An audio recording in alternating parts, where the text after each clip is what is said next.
What has happened to create this domino effect in the rise of authoritarianism at this time in the United States over the... To be charitable to what she's saying again, if you see a rise in authoritarian right, which I'll say it, I think Trump is one of the more authoritarian speaking presidents that we've had.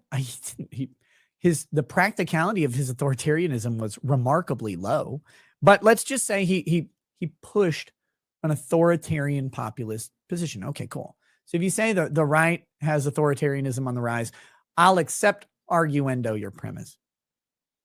And I will simply say it is merely reactionary to a feckless, non-authoritarian right who refused to fight the burgeoning, bulging cock of authoritarianism that the Democrats have been dropping on their fucking soup since 1960.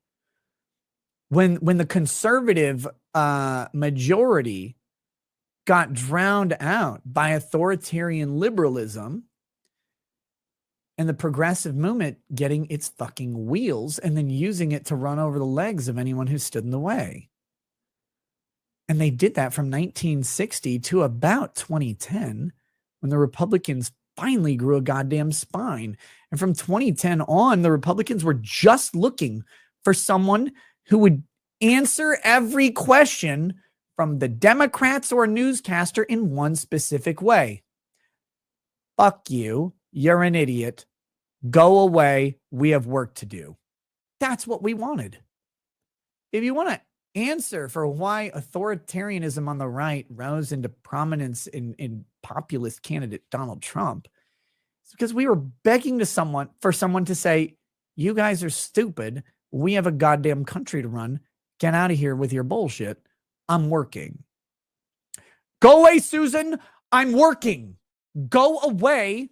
I'm working. That's all we wanted for years. And we couldn't get it because everybody was a GOP polished candidate, accepting the endless deterioration of our spines in the face of Democrat authoritarianism. Like, well, we have to play by the rules. Well, we wanted someone who played by their rules, not our noble rules. And I use that in air quotes, right? Is our idea of the rules was a noble, gentlemanly fight, and theirs wasn't. So we wanted someone who conformed to their way of playing the game, and we got him. We got Donald Trump.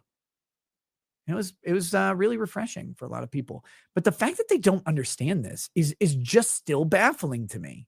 How can you not get it?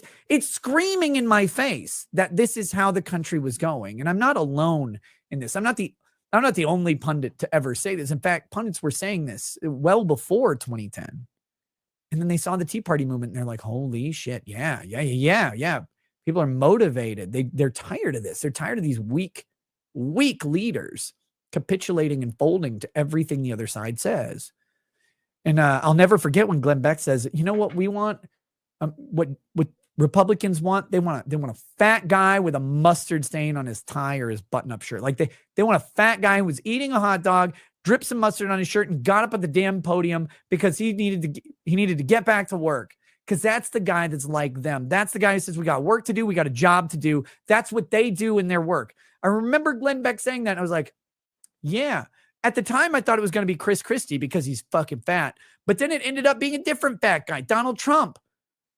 He didn't spill mustard on his shirt. He had a bucket of fried chicken on his private jet. The man is flying like a $30 million plane. He's got a bucket of KFC. That's the richest blue collar motherfucker you could find. It's hilarious. Glenn Beck was 100% right. But I'm not giving him credit for being like smart. It was just obvious. He just said it.